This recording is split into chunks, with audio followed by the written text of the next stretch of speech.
Hi there, welcome back to the YouTube channel. Random Commanders, we're still waiting for new stuff to come out from the Murders of Karloff Manor.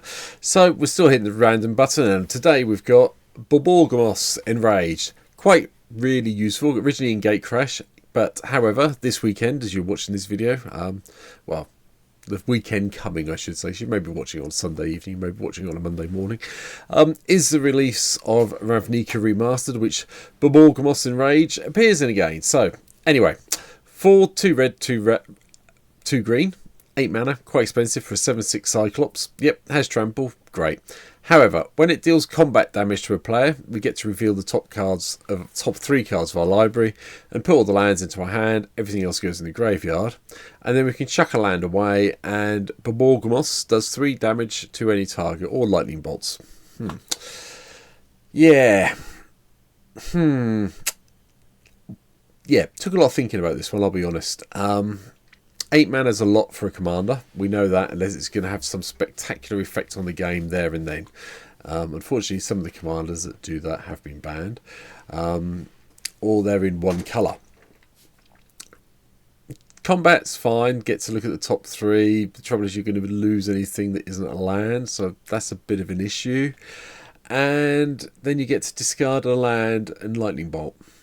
The trouble is, by the time you get to 8 mana to get Borbor, I'm going to go with Borbor, just so we're clear, out, a lot of your cards in your hand are probably in play, and you've got not a lot in your hand, unless someone's Wheel of Fate or Wheel of Fortune or something like that.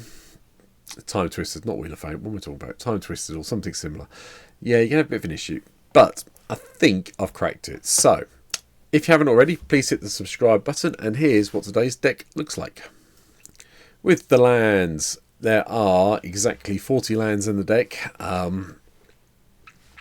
Red and green all the way through. Nothing really that fancy. The only thing I'll point out is Temple of the False God. Please do not chuck this land away. And I'll just change the camera over. There you go. Don't discard this one. Try and get this one into play. It's useful. More useful in play than it is being discarded to this guy's ability, unless you only got, need to finish off the last opponent with 3 damage and you draw this, in which case, yeah, chuck it away, lightning bolt them, have done with it.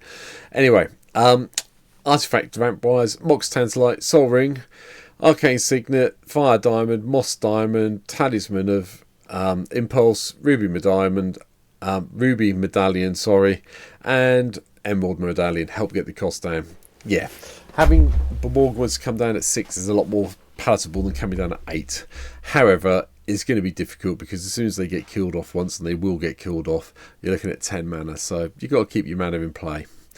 But we do have lots of ways of refilling our hand, and we do have ways of getting cards and extra mana and so on and so forth, and a couple of backup win conditions. One of the backup win conditions I've already skipped past, I think. There you go, Valakut. It is in here.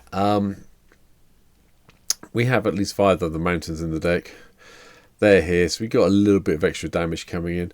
Some of the lands probably need replacing. We've got Stomping Ground here.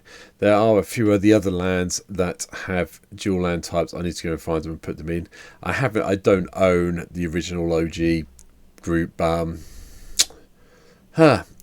green red land, which I can't remember the name of now, but you know the original one I mean. So Cindy Glades here. Yeah, if you've got one, put it in. But it does give us a little bit of a backup win condition, which does help. So, here we go. I'll stop rambling, start talking about the deck. Wheel of Fate, that's one way we've got refilling our hand. Just be aware that you need to make sure you've emptied your hand before this goes off in your upkeep.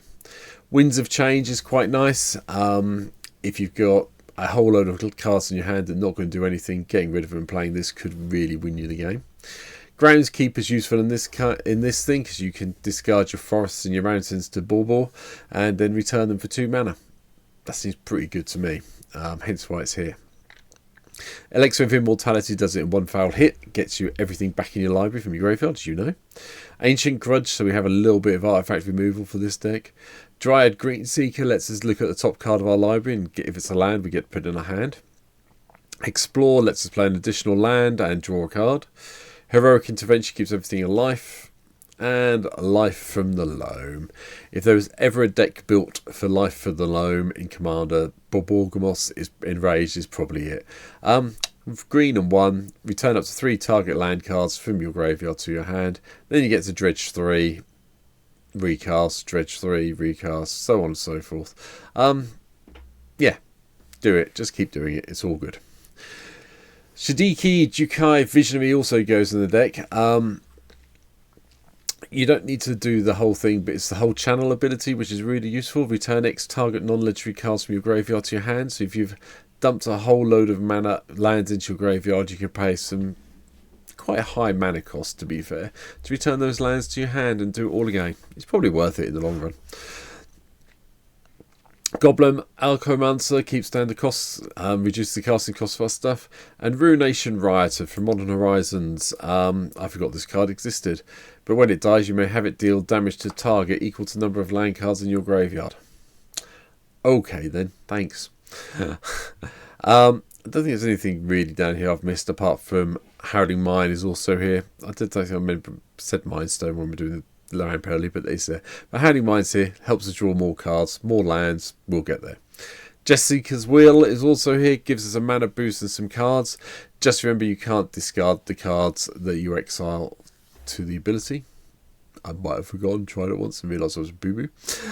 Wheel of Fortune, yep, when you get an empty hand, draw this, you're very, very happy. Azusa Lost But Seeking may seem like a strange choice, but we do need to get to 8 mana, and dropping a few extra lands does help. Cultivate and Kodoma's Reach have the same ability, 1 land into play and 1 land to hopefully power up a bit of lightning bolting. Nissa Vastwood Seer also comes in for that reason. 3 mana, you go and get a land into your hand, and then whenever a land and battlefield under your control, if we've got 7 or more, we get to flip her. And yeah, +1's not great. -2 is pretty good though, and the -7, if we can get that far, is really, really nice to win the game with off the back of that. Rites of Flourishing, extra cards or extra land triggers if we need them. Eternal Witness brings back lands if we need it to. And Clothos, God of Destiny, turns maybe some of the lands into mana that we need to cast things. That's fine. Otherwise, we're just going to gain some life and do some damage. Horn of Greed means that when everyone plays a land, everyone draws a card, which has an upside and a downside. Temple Bell is just, everyone drawing, so go for it. Change of Fortune is a card I've completely forgotten about. We get to discard a hand that may be useless and then draw a card for each card we've discarded this turn, so that's pretty cool. And Surly Badgersaw. I forgot this card existed from the Ikoria Commander sets from back in the day. But with this in play, discarding land cards and getting treasure tokens seems pretty good to me. Yeah, I'll be happy with that. Oja Axnil means that we get the damage once we get Borborygmos on play to be from Lightning Bolt to Char level, 4 damage, which is really cool. And eventually turns itself into a land if we need it to. So yeah, fine, go with that. Abundance lets us pick either land or creature. Land or non-land, sorry, I should say. And Primitive Actions reveal the first card we draw each turn. If you reveal a creature card, draw another card. Gets you through your library down to more lands with a bit of luck. Timeless Witness is a more expensive version of Eternal Witness, but it can also come back as an Eternal 4/4 black zombie. Mina and Den lets us return lands if we need it to, so if we need to get that final 3 damage in somehow, having this in play and bouncing a land lets us do it. Cosmos Alexa either lets us draw more lands to cast, chuck at Borborygmos, or gives us a bit of life. Thonta Mythos doubles up the draws. Solemn Simulacrum goes and gets us a land and then a card draw when it dies. And Teferi's Puzzle Box will annoy everyone to pieces. And this is great because I had 1 slot left and I haven't played Teferi's Puzzle Box in a deck for ages. Drop it if you don't like it. But in this deck, it's not too bad because you do get to keep recycling your hand. Just make sure you stack everything in the right order when you get to it. Virtue of Courage shocks something and then can make our damage sources even more fun by exiling the top cards of our library to play. Creeping Resistance. This is a card that's key to this deck. We can choose land and return all those lands that we've discarded to our hand and use them all again to fire off. And that probably, if you've got a whole load of lands in your graveyard and you cast this with Borby in play and this resolves, yeah, you're probably winning there and then, to be honest. Kura, the Boundless Sky, lets us go and get 3 lands when they die. Oja Kaslim, I just like the Ojas at the moment, I really do. This one's nice as well. It goes and fetches us something and puts into play. Well, a land and a creature. Now they fixed the bug on MTGO, which was a problem before. Renin 7, yep. reveal the top 4 cards, put all the lands in our hand, everything else in the graveyard. If you have got Renin 6, I suggest taking out Sajiki Junkai Visionary for Renin 6. I haven't picked up Renin 6 yet, it's still a little bit pricey on MTGO. But if you have got one, it's probably where it needs to go. And it does exactly a nice version of everything you need to do as well. Al-Harama's Archive I've put in because the amount of cards we'll be drawing between Puzzle Box, Fonts of Mythos, wherever it's gone. What am I looking for? Howly Mine, there you go, Horn of Greed. Might as well get some extra cards out of it, hopefully some more land. 6 drops, Multani, Yavimars Avatar, either a win condition because it'll be a stupidly large creature, or a way of getting lands back into your hand if you need to lightning bolt because you can't attack due to, I don't know, propaganda, moat, something or something similar.